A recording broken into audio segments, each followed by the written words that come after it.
Why it sucks to be a eunuch in Ottoman Empire. It's 1481 and you find yourself in Istanbul, formerly known as Constantinople, and you've just been promoted to the Sultan's personal guard. Life is good. You get to serve the Sultan, you get to live in the palace, and all those hot sultanas, well, they'll be safe in your care. What could be better? Well, how about a healthy dose of reality? See, when you signed up to be the Sultan's guard, you agreed to one very important condition. In exchange for protecting the Sultan and his women, he would castrate you. And so here you are, freshly snipped and ready to take on your new duties. Oh boy, the first thing you notice is that everyone treats you differently. The other guards avoid you, and the servants look at you with pity. They all know what it means to be a eunuch in the Ottoman Empire.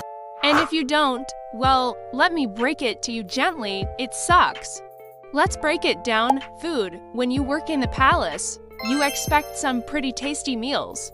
After all, the Ottomans were known for their incredible cuisine.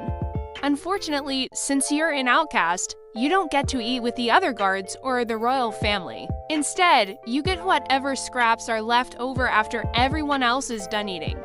And you'd think that wouldn't be too bad in a place where so much food is wasted.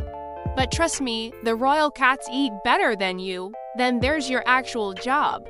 As a eunuch, you're responsible for guarding the Sultan's harem, which is basically a giant dormitory for the Sultan's women. Your main responsibility is making sure no one sneaks in while the women are sleeping.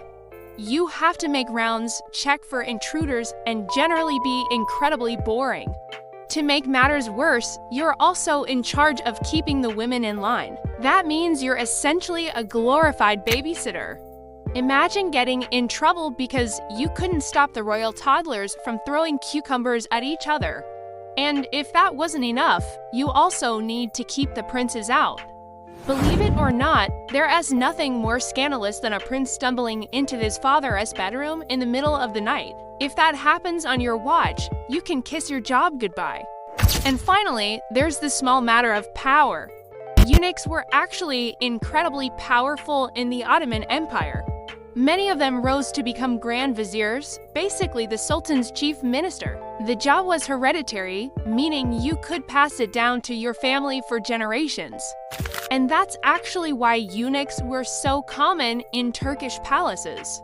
By having a eunuch guard the harem, the Sultan ensured that no one, not even his own sons, would be able to usurp him and take over the empire. Because the eunuchs couldn't have children, the Sultan didn't have to worry about them starting their own dynasty.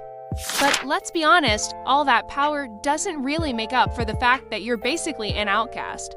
No matter how powerful you are, people will always fear you, never respect you, and yes, that includes the cats. Being a eunuch in the Ottoman Empire might sound like a ticket to palace life, but in reality, it's more like being the overworked, underpaid palace security guard who's hated by everyone.